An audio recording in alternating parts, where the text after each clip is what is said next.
감히 저는 이렇게 얘기할 수 있습니다. 연산군만도 못하다. 연산군과 동급이다. 근데 왜 연산군은 그렇게 폐주로 욕을 먹는데 중종은 기억되지 않는가?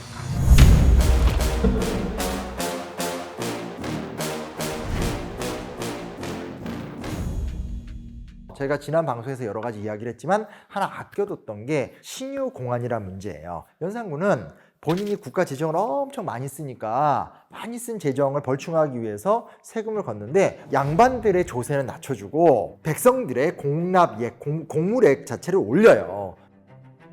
그러한 민중들의 억울한 사정을 받아들이면서 이거 왕을 갈아쳐야 된다. 신유공안 뜯어 고쳐라. 백성의 품에 권리를 돌려줘야 된다. 뭐 이런 어떤 강력한 개혁 의지를 가진 세력이 들고 일어나서 연산군을 몰아냈다라고 한다면 조선 역사는 또 어떻게 할지 모르죠. 근데 문제는 뭐냐면 새 시대를 열기 위해서 새로운 길을 연 것이 아니라 사실은 자신들의 기득권을 유지하는 방편으로 연산군만 제거를 했다라는 거죠. 새로운 왕이 필요하니까 추대를 해서 온 거죠. 그래서 뭐 일설에 따르면 나도 같이 죽이려고 하는구나 해서 어떡하지 이러고 있는데 오더니 왕이 되어 주십시오 해서 왕이 됐다더라. 뭐 이런 이야기를 할 정도로 전혀 왕이 될 가능성도 없었고 왕이 될 제목도 아니었었죠. 근데 그가 왕이 됐죠. 눈에 보이는 나쁜 것들은 사라져요. 만세산을 만들고 여자들을 거느리고 금표를 설정하고 무리한 사냥을 하고 이런 누가 봐도 어떻게 사람이 저런 짓을 할 수 있어? 이런 것들은 없어졌어요. 확 없어졌죠. 그러니까 민심은 안정이 돼요. 문제 뭐냐? 연산군의 집권기한이 10년이 넘었잖아요. 정말 본질적인 걸 뜯어 고치거나 아니면 뒤늦게라도 왕이 된 중종이 뭔가를 해야 되는 거죠.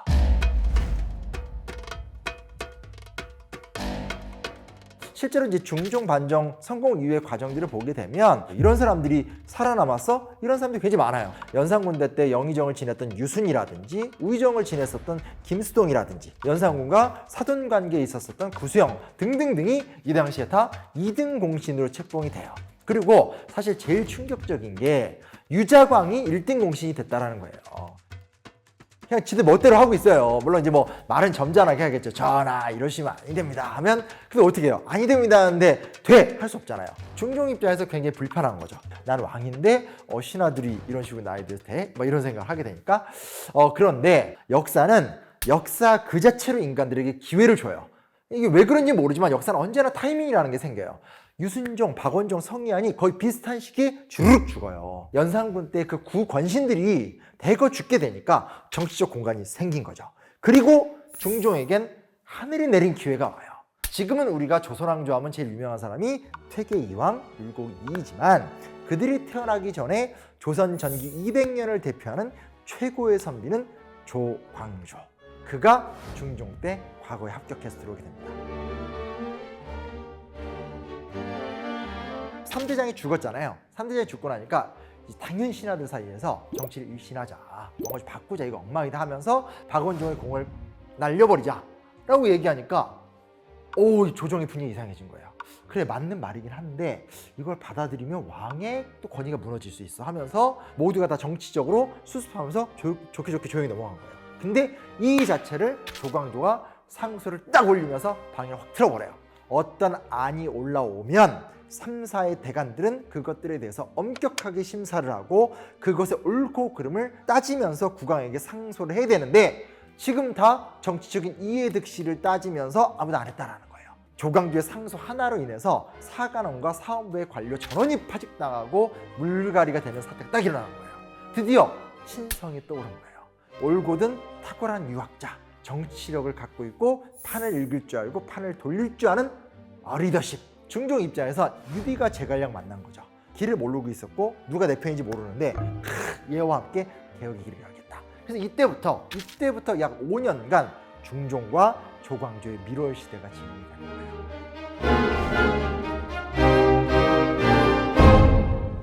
한국사 능력검정 시험 같은 시험을 본단 말이에요. 최태원 선생님이 독점하고 있는 시장. 근데 한능검을 이렇게 외우잖아요, 우리가. 근데 외우다 보면 중종, 조광조, 급진개혁, 향약보급, 소격세 혁파, 주초유양, 김효사화. 대충 듣는데 이상한 거예요. 뭐가 이상하냐면 잠깐만, 향약보급, 소격세 혁파? 이게 왜 급진개혁이야?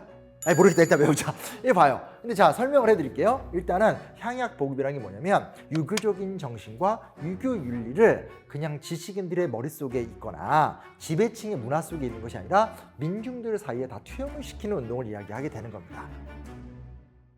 이렇게 이야기하면 우리는 이제 좀 부정적인 게 있죠.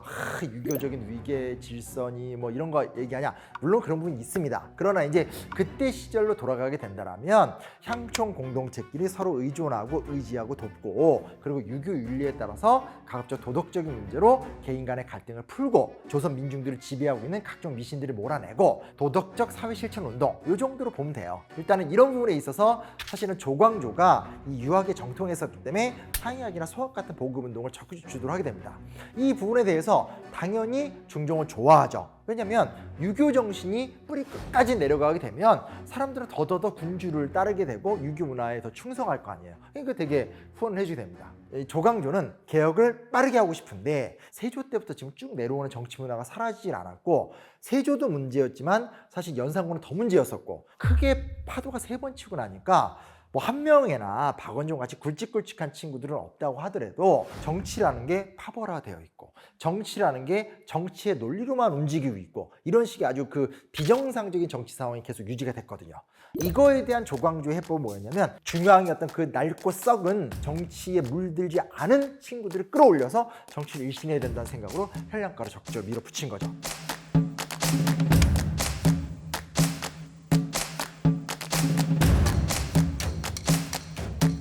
이것도 역시 뭐 딱히 중종 입장에서 싫은 게 아니죠. 왜냐?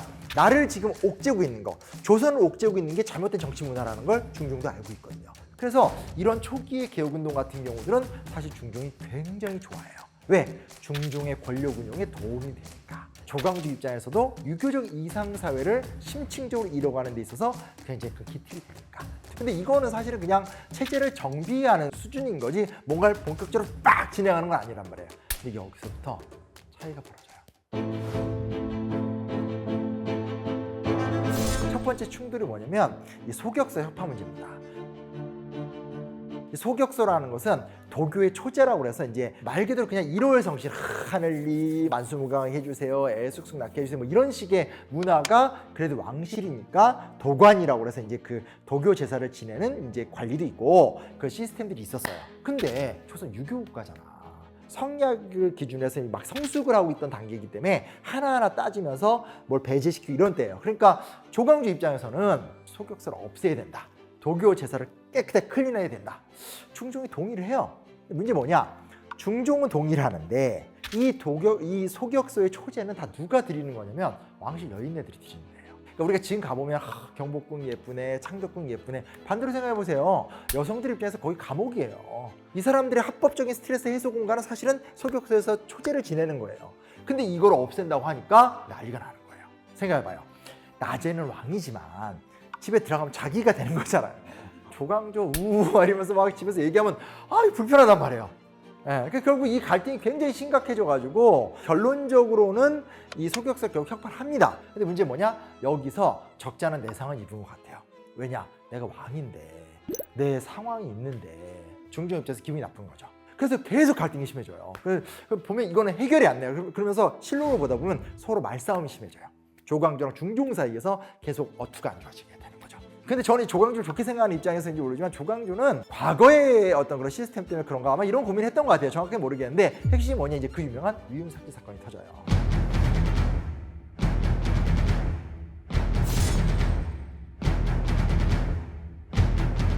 전국 공신 117명 중에서 무려 76명이 거짓된 공을 갖고 있다는 거예요. 그 사람들 다 빼내자는 거죠. 개념적으로 생각하면 정확하게 본 거죠. 왜냐면 이 공신록이라는 게 지금과는 좀 다르게 조선시대 때는 공신록의 명부에 들어가면 공신으로서 막대한 대우를 받아요. 그 가문의 어떤 명예도 있고 이런 게 걸리기 때문에 공신록을 수정한다는 얘기는 과거 역사에 대해서 재해석을 하는 걸 의미하는 거고 과거 역사를 재해석한다는 것은 오늘 현실이 문제가 있다는 걸 공식적으로 그 문제제기를 하게 되는 것이고 그 문제제기 속에서 새로운 이야기를 풀어가는 거죠. 문제는 그거는 이상이고 관념이고 어떤 종이 쪼가리 위에서의 한담이란 말이에요. 근데 현실은 그게 아니죠. 현실은 이렇게 이걸 주장하는 순간 공신들이 가만히 있겠어요?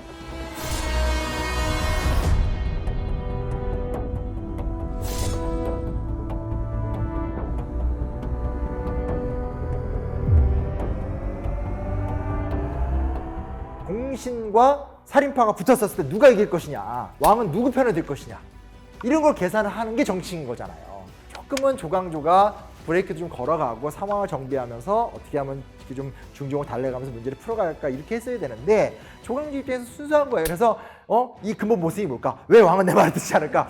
왜 조선 사회는 여기서 멈춰 있는 걸까? 더 근본적인 건 무엇일까? 더 근본적인 걸 어떻게 바꿔야 될 것인가? 위훈이다 해가지고 밀어붙였는데, 여기서 정말 엉뚱한 사건이 터지게 되는 거죠. 중종이 발을 싹 뺀 다음에 조광조와 조광조의 입장을 싹 잡아넣어서 다 죽여버리는 사건. 그게 그 유명한 김효사화가 터지게 되는 거죠.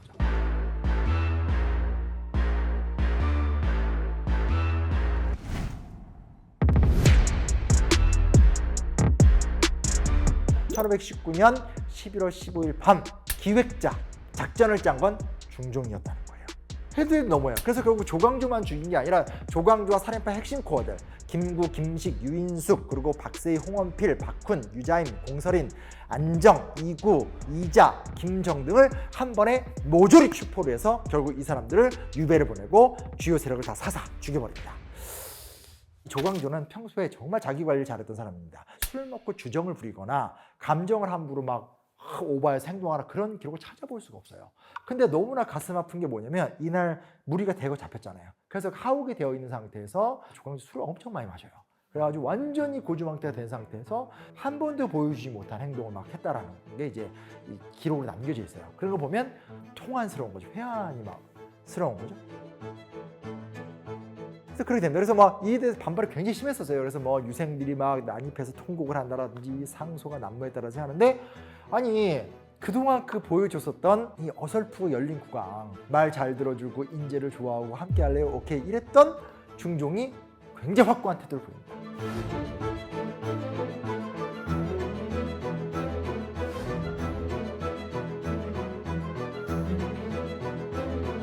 가장 직접적인 피해자는 살인파들인 거죠. 왜냐? 정치개혁의 기회를 날려버린 걸 넘어서서 인재풀을 날려버린 사건이 되는 거거든요.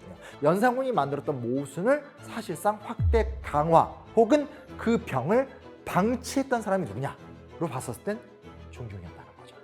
그 다음 정치를 보면 알 수 있어요. 그 다음에 보면 중종은 전형적인 권신 정치를 계속해요. 남곤이나 심정한테 권력을 줬다가 또 죽이고 제거하고, 기말로 한번 해봐, 가. 이런 식으로 계속 신하들을 갈아내고 하면서 39년의 그 통치 결과 속에서 조선은 아무것도 바뀌지 않았다는 거죠. 개혁을 지향하는 것처럼 보이지만 결국은 결정적인 순간에 반개혁을 선택하게 되고, 그리고 그렇기 때문에 수많은 인재들이 사람을 잘못 알아보고 결국은 대신해서 죽을 수밖에 없는 나쁜 정치구조. 중종을 통해서 좀 세상을 바라보는 인격의 영역을 좀 구분할 필요가 있는 것 같아요. 조선왕조실록을 공부하는 이유도 우리가 지금 보면 여러 리더들의 군상을 보는 거잖아요.